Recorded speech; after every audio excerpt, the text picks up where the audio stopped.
A very good evening and welcome to Uctv News this Tuesday, 27th of May 2025. I am Joseph Kabali.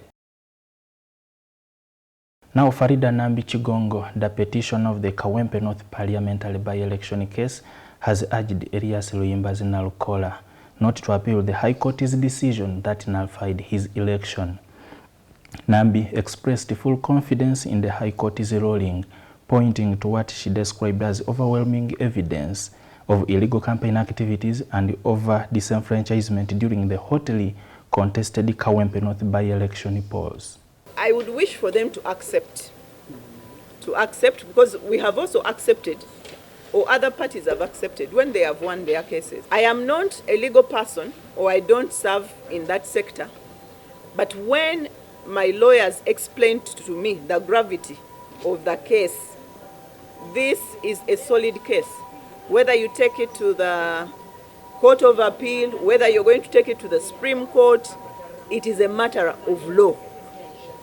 What was committed was a matter of law, and there is no twisting. But the Honorable Elias Nalukola has a right to appeal to see whether the other judges will see this case differently. But as I've told you, it's a matter of law, so wherever he goes, we shall have to win.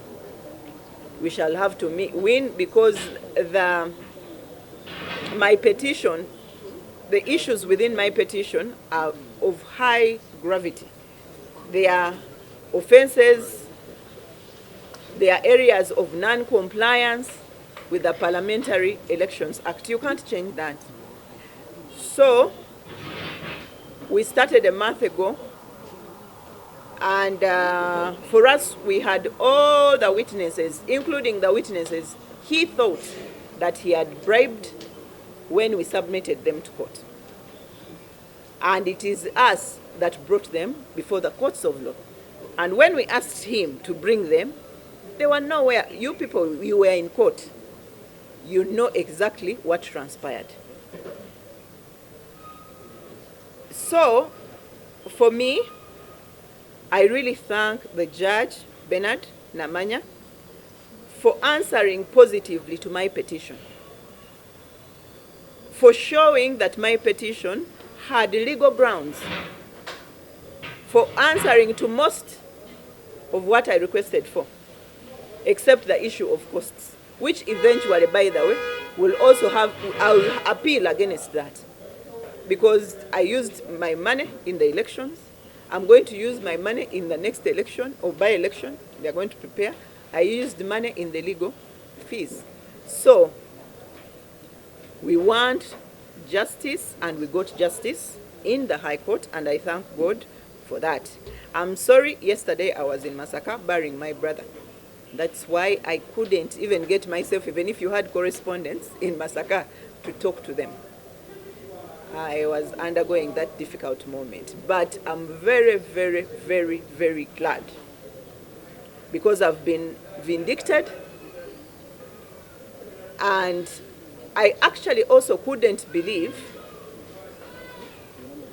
that lawyers can make mistakes even when it's their sector. As the Namugongo Catholic Shrine begins welcoming pilgrims from across Uganda and beyond, preparations for the Uganda Matters Day celebrations are in full gear. A visit to the sacred site today revealed heightened security deployment and the presence of medical experts stationed at various points ready to provide basic health care services to the pilgrims. Organizers and service providers reaffirmed their commitment to ensuring the success and safety of this highly anticipated spiritual event.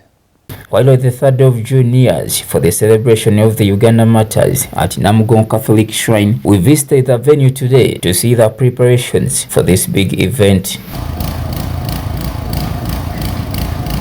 Pilgrims started arriving last weekend and are now having prayers and taking some rest after walking long journeys. Security operatives have been deployed in big numbers to ensure the safety of the faithful in this place.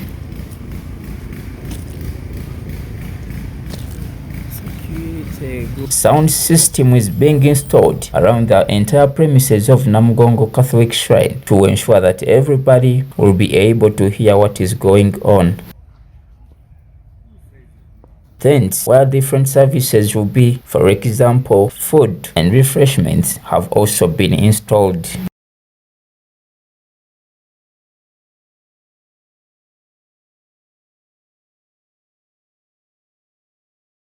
All pavilions will be filled with chairs to create extra room for the pilgrims.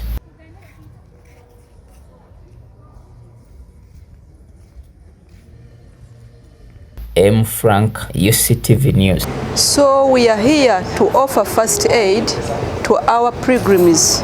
They've already started and we are ready working on them.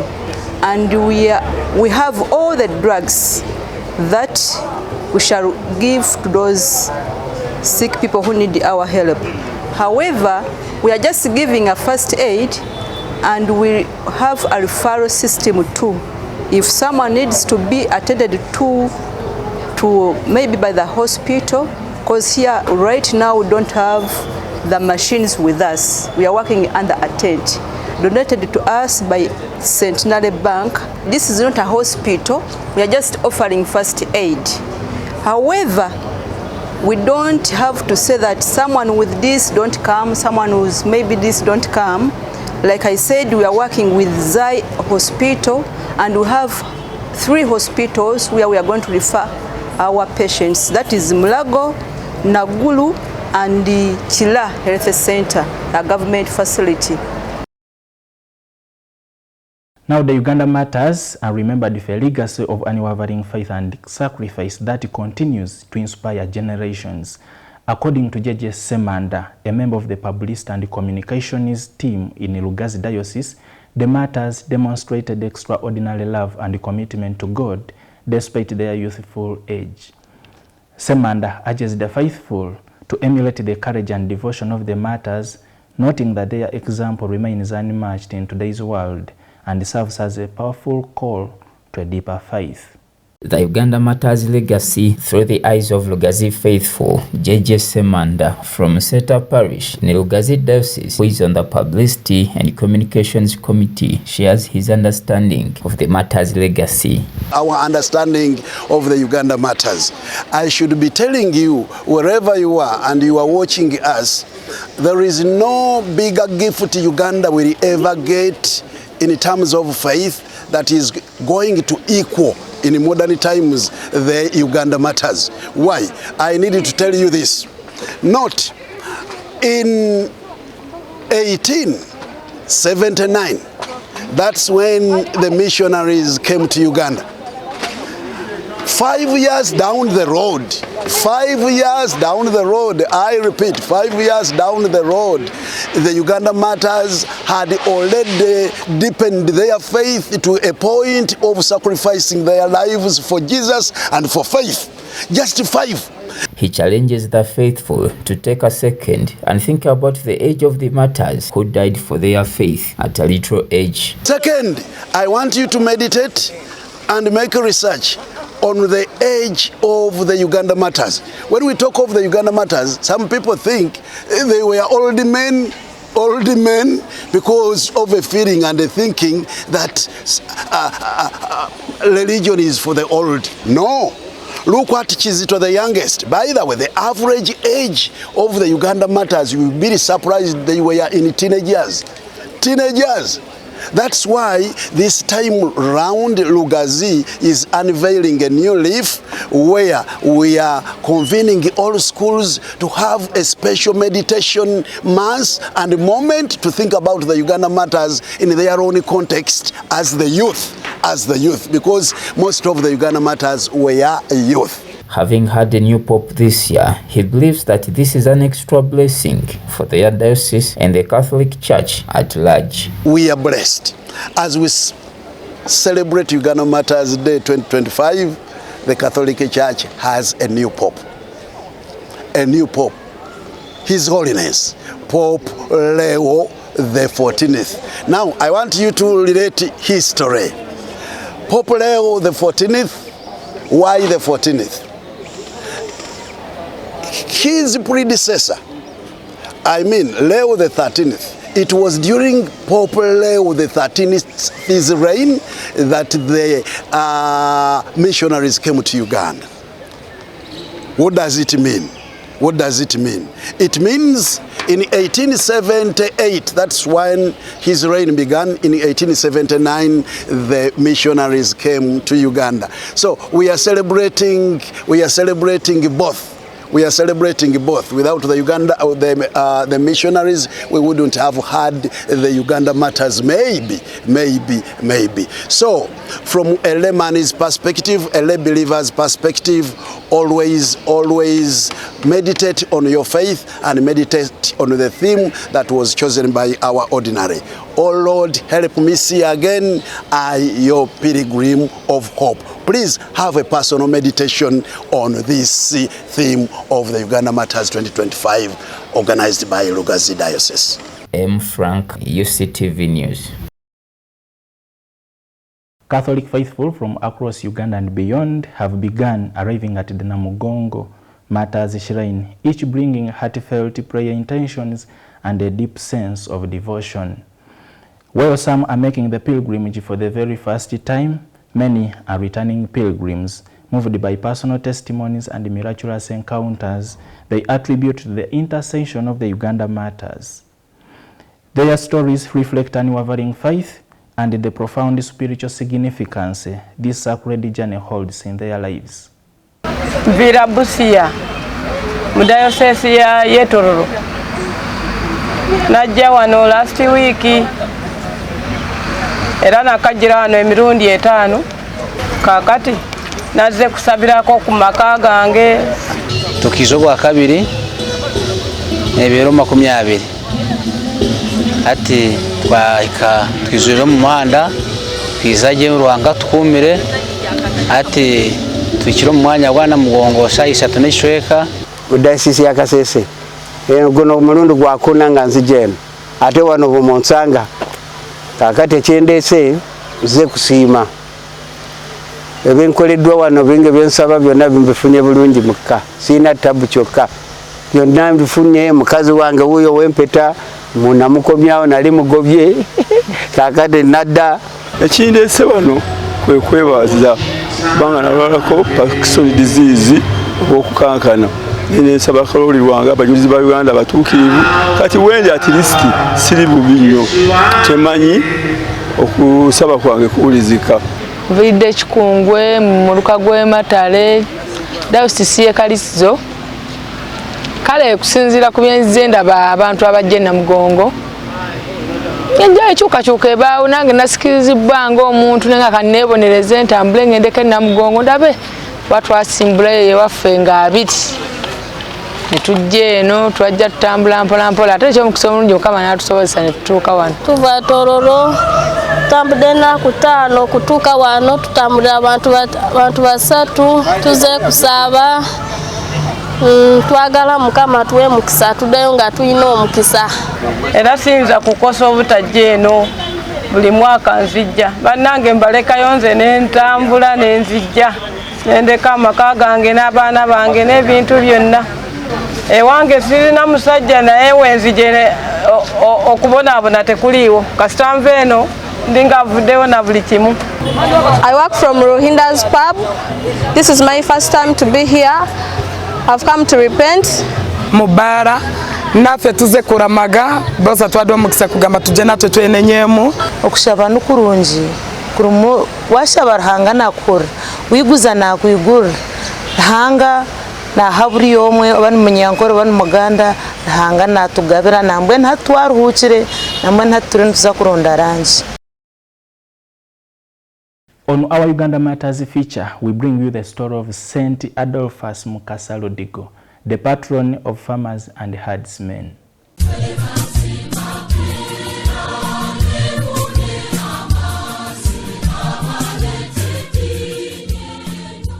Saint Adolphus Mukasa Ludigo. Ludigo was a Mtoro, born in Musazi, village in Mieri, Obufunjo locality in Mwenje, county of Toro. His father was Bamwe Sekera and his mother, Kiyote. The Baganda raiders captured him and took him to King Mutesa I's palace. At the palace, Ludigo was in charge of the king's gardens, where the pages were supposed to work. The name Ludigo was a nickname because he resembled a chief of Bunyoro called Ludigo. At the palace, Ludigo was surprised and very much impressed by the kindness and the good behavior of the Catholic pages. Thus, he started having the Catholic instructions under Joseph Mukasa, who also introduced him to the Catholic missionaries for further instructions. When the missionaries fled to Tanganyika in 1882, Ludigo went to Kagwa's home that had turned into a new mission instead of Lubya. On finding out that the number of converts was growing every day and the people had to eat, Ludigo went to the kitchen to help Kagwa's wife and other volunteers. He left the instructions to Andrew Kagwa for most of the time. Ludigo was baptized very soon, Monday night, November 16th, 1885, and got the name Adolphus. This was a day that followed the killing of their master, Joseph Mukasa. Adolphus anticipated his arrest and death, so he was very happy and put on his best as if he was preparing for a party. Over this nice tunic, he wore his beautiful antelope skin, which was for special occasions. He was arrested with other Christians on Wednesday morning and taken to Namugongo, where he was burnt to death on Ascension Day, Thursday, June 3rd, 1886, at the age of 24. Adolphus is the patron of farmers and herdsmen, etc.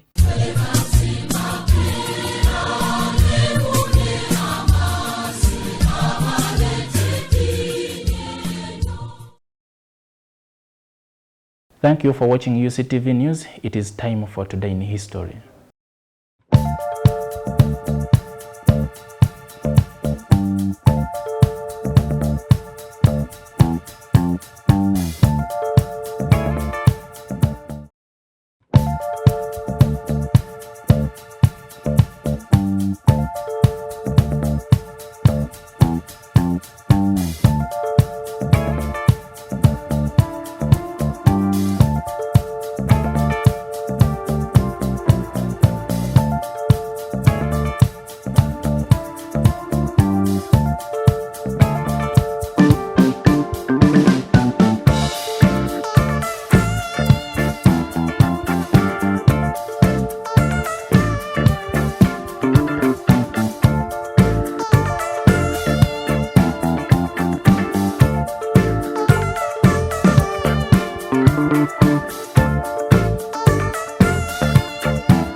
And with that, I thank you for watching UCTV News.